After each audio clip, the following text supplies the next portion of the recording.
All right, welcome everybody. Let's take a look at how we did on this practice test. Make sure we know how to do all these types of problems for the test tomorrow. So, the first few questions have us finding the reciprocal. It says multiplicative inverse. That's just another fancy word for reciprocal. So, remember when we're doing the reciprocal, all we're doing is we're taking a fraction and we're flipping the top and the bottom. Okay. So if I have 1 over 10, those would switch places and be 10 over 1. Now, I can simplify that because it's over 1. 10 over 1, or 10 wholes, is just 10. Right? Anytime you end up with a fraction that's over 1, you can just leave it the whole number. All right, for 9 and 3/5. In order to do that one, now the thing I hope you didn't do is just flip the 5 and the 3. Right, because that's only flipping this fraction, but that's kind of ignoring the 9. We can't just ignore that whole number. So in order to come up with the reciprocal of this number, we have to write it as a fraction first, not as a mixed number. So we have to turn this into an improper fraction. If you remember, the way we do that is we multiply the whole number times the bottom, and we add the top. So 9 times 5 is 45, plus 3 is 48. So as an improper fraction, that is 48 over 5. Okay. Now that I have this as a fraction, I can do the reciprocal, which is just switching the top and bottom, and I get 5 over 48. Okay, so here's examples of some work we're showing on this. Turn it into a mixed number and then flipping it. 44. Again, I have to write it as a fraction. It's a whole number now, so like I was saying here, if I want to write a whole number as a fraction, I can just put it over 1. Okay. So 44 over 1 are 44 wholes. If I flip that upside down, switch the top and bottom, I get 1 over 44. All right, so 1 over 44, there's the reciprocals for those. All right, for number 4 and 5, it says use whole numbers to estimate. I got estimate underlined twice here because we shouldn't be multiplying or dividing. We should be estimating the value of each expression. Okay, so here I have some spaces so we can show our thinking. So I'm going to round off each number and see what they come to. So 2 and 1/8. Well, that's more than 2, but less than 3. So I want to ask myself, is this more than half or less? So is the fraction part more or less than half? Right. The fraction part is 1/8. Well, 1 out of 8 is much less than half. So this is going to be a lot closer to 2 than 3. Okay. For this one, 4 and 5/6. Well, 5 out of 6, that's most of another one. So this is more than half, which means the 4, 5, 6 would round up to 5. Okay, so it's closest to 2, closest to 5. Now I can just multiply them. 2 times 5 is 10. So a good estimate for those would be 10. She had something close to 10. All right, when I'm dividing, it's the same thing, but I got to remember to be using compatible numbers. So I'm going to start by the second number, the number I'm dividing by. I'm going to round that one first. So 2 and 7/8, well, that's more than 2, less than 3. 7/8 is more than half, so this is going to be closest to 3. Okay, now I just got to make sure when I round this first number, I get something that's 3 goes into evenly, something divisible by 3. So 12 and 1/3. 1/3 is less than half, so this should round off to 12. And 3 does go into 12, so 12 is an okay number to have here. Okay, if the number I would be rounding to wasn't divisible by 3, I'd want to find the closest number that is divisible by 3. But here that is 12. So 12 divided by 3 is 4. So when I divide those fractions, I should get something close to 4. All right, so this one says just evaluates. This is where we're going to actually do the multiplication and division. So we're not estimating anymore, we're actually going to do it. So 6 times 2/3. So remember, the first step is to turn these, if they're not in fraction form, into fractions. So 6 I can write as 6 over 1. 2/3 I can write as 2 over 3. Now, I can multiply this out and simplify, but my life's going to be easier if I can simplify things first. So I'm going to look for any common factor on the top and bottom that I can cancel out. Okay, so the 1 isn't going to help me at all. The 3, maybe I could divide this by 3. Is there any number on top I could divide by 3? There is. At 6, I can divide by 3. So I'm going to divide that by 3 and divide this by 3. 2 times 2 is 4. Okay, now I'm done my simplifying, so I multiply the tops. 2 times 2 is 4. 1 times 1 is 1. I get 4 over 1, which, as we've talked about before, is just 4. Okay. All right, and I could have multiplied that out. I would have gotten 12 thirds, which also reduces to 4. All right, this one, they're both fractions already, so I can look to simplify. So if I look at the top and bottom, see if there's anything I can reduce. I see a 3 here, but none of these are divisible by 3. See a 4 here, and I notice that 8. 8 is divisible by 4 also. So I'm going to divide both the top and the bottom by 4. It's okay to do, as we can divide by anything we want as long as we do it on top and bottom. Okay. So 4 divided by 4 is 1. 8 divided by 4 is 2. Okay, now we can just multiply the tops and bottoms. 1 times 3 is 3. 5 times 2 is 10. Okay, I want to see if I can simplify, but there is no number that goes into 3 and 10. So 3/10 is my answer. All right, next one. These are not in fraction form. These are mixed numbers. So the thing we hopefully didn't do is multiply the numbers and then multiply the fractions. Remember, that doesn't work. We can do that with adding. We cannot do that with multiplying. Okay, so in order to multiply these, I'm going to have to turn them into improper fractions. So 1 and 7/8, if I remember how to do that, 1 times 8 is 8, plus 7 is 15. So we got 15/8. Okay. This next one, 2 times 5 is 10, plus 2 is 12. So we get 12/5. Okay, now again, I'm going to look for anything I can reduce. I see the 15 and the 5 are both numbers I can divide by 5, so I'm going to do that. 15 divided by 5 is 3. 5 divided by 5 is 1. Okay, keep looking. I see 12 and 8. I can divide both of those. They're both even, so I could divide by 2. But if I think even closer, I notice that they're both multiples of 4. So I can actually divide these both by 4. So I'm going to do that. 8 divided by 4 is 2. 12 divided by 4 is 3. Okay. If we didn't notice that and just divided by 2, it's okay. It would just mean we'd have another step to do. There would be more simplifying that could be done. All right, so this is all the simplifying I can do. So I'm going to multiply on the top. 3 times 3 is 9. On the bottom, 2 times 1 is 2. So I got 9 halves. Now in terms of simplifying this, there's no way to reduce that, but I can simplify it because right now it's an improper fraction, so I want to make that a mixed number. So I think, how many times does 2 go into 9? It goes in 4 times with 1 left over. So 9 halves turns into 4 and 1 half.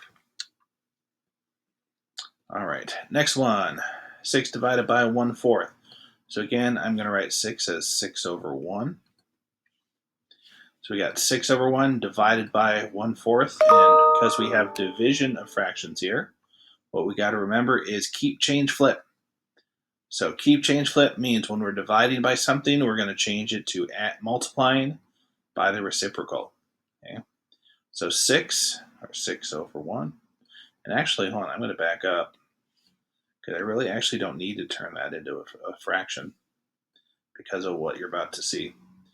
So 6 divided by 1/4 is going to turn into 6 times 4 over 1. Keep 6, change its multiplication, flip the second number, and 4 over 1 is just 4. So I really am just doing 6 times 4, which is 24. It didn't even end up with fractions there, which is nice. All right, so here we're going to do a keep, change, flip again. So here I got 7/8. I'm going to keep 7/8.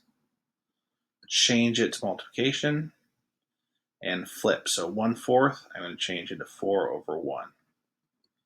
Okay, if I look for things to simplify, I see 4 and 8 can both be divided by 4. I'll do that. 4 divided by 4 is 1. 8 divided by 4 is 2. And now I can multiply. On top, I have 7 times 1, which is 7. On bottom, I have 2 times 1, which is 2. So I have 7/2. I'm not done, though, because 7/2 is an improper fraction. So I got to make it a mixed number. 2 goes into 7 3 times with 1 left over. Okay, so that is 3 1/2. All right, next one. Again, before I divide these, I can't divide them as mixed numbers. I got to turn them into improper fractions. So 4 times 10 is 40, plus 3 is 43. So I have 43/10 divided by 2 times 5 is 10, plus 1 is 11, divided by 11/5. All right, now I can do my keep, change, flip to make this multiplication. So I keep 43/10, change it to multiplication, and flip. 11/5 becomes 5/11. All right, now I'm going to look for some numbers I can simplify. So I see 5 and 10 are both divisible by 5, so I'm going to do that. 2 and 1. And then 11 doesn't go into 43, so there's nothing else I can reduce here. All right, so 43 times 1 is 43. On bottom, 2 times 11 is 22. Okay, almost there. This is improper, though, so I got to make it a mixed number. Think about how many times 22 goes into 43. Well, 22 times 2 would be 44. So it's close. It almost goes in twice, but not quite. It's one short. So it only goes in once with 21 left over. I'm just 1 22nd away from being a full 2. So 1 and 21 out of 22. Okay. On this one, so Miss Moore can walk 4 miles per hour, and she's walking for 8.5 hours. Okay, so we're told how far she's going each hour and how many hours she's walking. So we want to know the total distance that she can walk. So hopefully you remember from what we did with word problems, multiplication division word problems last try. We got 2 parts multiplying to a total. This is a multiplication problem. So I'm going to multiply 4 miles per hour. I'm going to write this as a fraction, 4/1. I'm going to multiply it by how many hours she's walking. So that's 8.5. So 8.5, in order to multiply it, I got to make it as a mixed number, or an improper fraction. So I'm going to do 8 times 2 is 16, plus 1 is 17. So 17/2. Okay. Now, before I multiply this, I see 4 and 2. I can divide those by 2, so I will. Okay. Now on top, I got 2 times 17 is 34. On bottom, I have 1. So 34/1 is just 34. So my answer there is D. Okay. All right, 13. How many 1/4 inch pieces can be cut out of a 2.5 inch piece of string? So if we remember our definition of division of how many of this goes into that, okay, this is just a textbook division problem, right? So we have a 2.5 inch piece. That's our total length. I want to know how many pieces this big fit in. So how many times does 1/4 go in? That means division. So we got 2 and 1/2 divided by 1/4. Okay. So this is division. I'm going to do keep, change, flip, but first I got to change the form. 2 and 1/2. I'm going to make an improper fraction.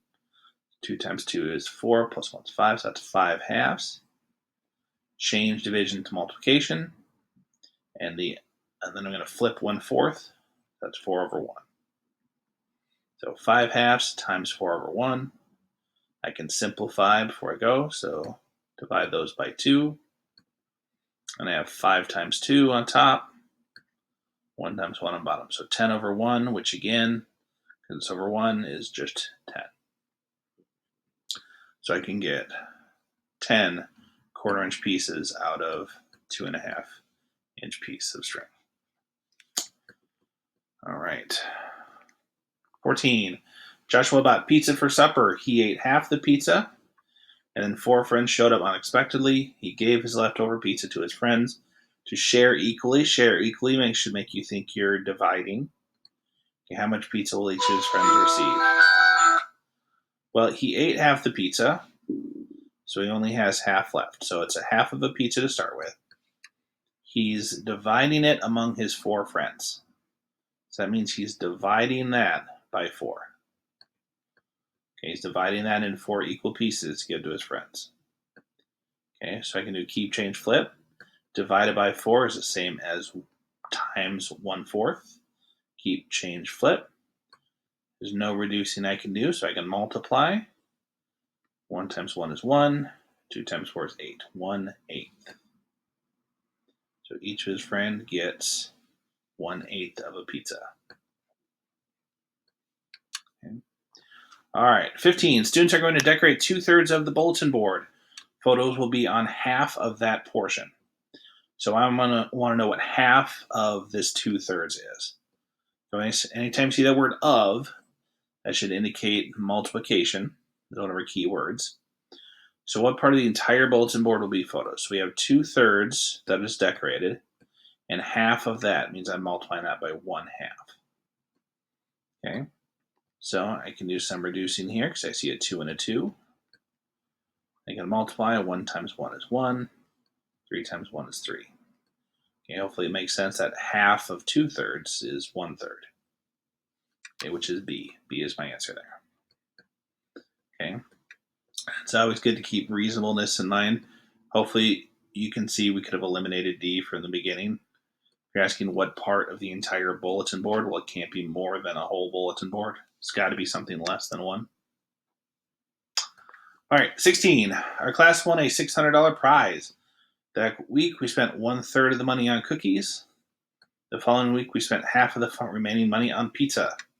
How much money is left over after paying for the pizza? Okay, so I'm going to go kind of a step at a time here. So we start with 600, and we spent 1/3 of that money. So you remember from before when we were doing estimating, 1/3 is the same as dividing by 3. So 600 divided by 3 is 200. So I spent $200 on cookies. Okay.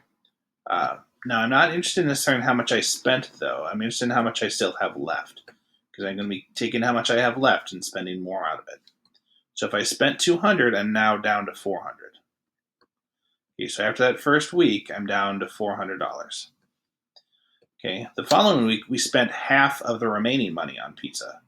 So my remaining money is 400. Half of that is 200. So I'm going to spend another 200. Okay, so if I get rid of 200, now I'm down to $200. Okay, how much money is left after paying for the pizza? So what I have left is $200. B. Okay. I spent a third and then half, okay, which was 200 in both cases. Spent 200 on cookies, 200 on pizzas. That leaves me with 200 left over. All right, last 2 questions are review problems. See if you remember subtracting fractions. Okay. So again, if I'm going to subtract, these are mixed numbers. I can line it up. 11 minus 2 3/8. Okay, and subtract the fraction parts and subtract the number parts. Well, this is one of the ones where I have to borrow because I don't have a fraction to subtract from right now. So I'm going to borrow 1 from my whole numbers. Let's go down to 10. And now I have a whole here for my fraction parts. Now I could write 3/3, 4/4, 5/5, but the way I want to write this whole is by using eighths because I need common denominators. So that whole, borrowing that whole, gives me 8/8 I can use in my fractional part. So if I subtract 8/8 minus 3/8 is 5/8. 10 minus 2 is 8. So I get 8 and 5/8. That was from last week. All right. Dividing decimals. This was from first try. So let's see if we remember. So 8.46 divided by 0.3. If you remember, it's okay to have a decimal here, but we don't want a decimal here. So the way we deal with that is we got to move the decimal over until we have a whole number. But if I move the decimal over here, I got to do the same thing here. So I'm going to move the decimal over one place in both cases. So now the decimal is between the 4 and the 6. In my answer, it'll go straight up. Okay. And now I'm basically dividing 84.6 divided by 3. So 3 goes into 8 2 times. That's 6. Subtract, I get 2 and a 4. 3 goes into 24 8 times. 8 times 3 is 24. 0. Bring down my 6. And 3 goes into 6 2 times exactly. Okay, because it was going into 6 there, I'm writing 2 above the 6. So this one's after the decimal. Okay, nothing left over. All right, so 28.2 is my answer. All right, so hopefully you got many of those right. If you didn't, just make sure you understand if you did it wrong, how you're supposed to do it. If there's anything you weren't sure when I was going through how to do it correctly, make sure you ask about that today because you're going to need to be able to do it on the test tomorrow. All right, good luck.